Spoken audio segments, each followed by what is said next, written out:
तो hello hello hello hello friends, welcome back to MJ studies point. ठीक है, जैसा कि हम लोग का चल रहा था, क्या चल रहा था सबको पता है भैया, क्या चल रहा था वही इंग्लिश ग्रामर में क्या चल रहा था, ग्रामर में क्या चल रहा था अपना वही प्रेजेंट इंडेफिनिट टेंस। क्या चल रहा था? Present indefinite tense. Present indefinite tense में हम लोगों ने नेगेटिव सेंटेंस क्या पढ़ लिया था अभी तक? टेंस पढ़ लिया था, टेंस के पार्ट पढ़ लिए थे। उस पार्ट में फर्स्ट पार्ट स्टार्ट हो गया था just like as a present indefinite tense का अफर्मेटिव सेंटेंस साधारण वाक्य हो चुका है। ठीक है, तो आज हम लोग उसका सेकेंड पार्ट पढ़ेंगे जिसको बोलते हैं नेगेटिव सेंटेंस। ठीक है, तो इसका आइडेंटिफिकेशन क्या होता है, आई मीन टू से पहचान क्या होता है, पहचान क्या होती है। ठीक है, तो वाक्य में नहीं आता है, वाक्य में क्या होता है? नहीं दिया होता है, नहीं दिया होता है, नहीं दिया होता है मतलब नहीं, वह नहीं जाता है, वह नहीं आता है, वह नहीं खाता है, वह नहीं सोता है, वह नहीं रोता है, वह नहीं हंसता है, वो कुछ नहीं करता है। ठीक है, तो नहीं आ गया, जहाँ नहीं आ जाएगा वो क्या हो जाएगा? नकारात्मक वाक्य, जस्ट लाइक क्या जाए नेगेटिव सेंटेंस। ठीक है, यहाँ तक किसी को कोई डाउट है? आई थिंक नहीं हुआ। ठीक है, तो इसका रूल देख लेते हैं क्या होता है। तो होता है आपका सब्जेक्ट प्लस डू या डज, डू या डज प्लस नॉट। ठीक है, डू या डज प्लस नॉट। ठीक है, word first plus object, word first plus object, word first plus object. ठीक है, तो जैसा कि आप लोग को पता है डू का प्रयोग कहाँ होता है? प्लूरल के साथ। ऐसे डू नॉट का प्रयोग किसके साथ होगा भैया? प्लूरल सब्जेक्ट के साथ डू नॉट का प्रयोग होगा। तो डू नॉट का प्रयोग किधर होगा, किधर होगा? बताइए बताइए बताइए बताइए बताइए, किसके? प्लूरल में होगा। ठीक है, तो प्लूरल सब्जेक्ट के साथ होगा डू नॉट का प्रयोग। Same to same does not का प्रयोग कहाँ हो जाएगा? Singular subject, singular subject. एक और बात, ठीक है, नोट लिख लीजिएगा, नोट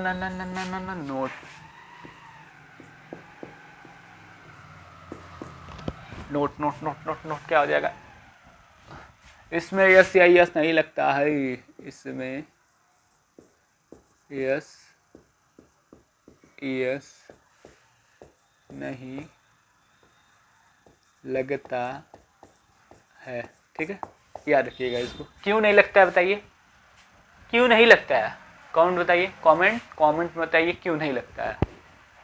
तो सुनिए क्यों नहीं लगता है। ठीक है, देखिए डज, डू के साथ यस या यस लग गया ना, डू के साथ ऑलरेडी यस या यस लग गया, इसे यहाँ वर्ड क्या होता है? फर्स्ट फॉर्म ही होता है। ठीक है, वर्ड फर्स्ट फॉर्म ही होता है। ठीक है, तो आइए एग्जांपल देख लेते हैं। ठीक है, आई थिंक अफर्मेटिव सेंटेंस का एक्सरसाइज सॉल्व कर लिए होंगे। ठीक है, एक्सरसाइज सॉल्व हो गया होगा आप लोग का। ठीक है, अब देखते हैं जस्ट लाइक एज एग्जांपल देख लेते हैं। तो आइए एग्जांपल देखते हैं। फर्स्ट एग्जांपल क्या है आपका?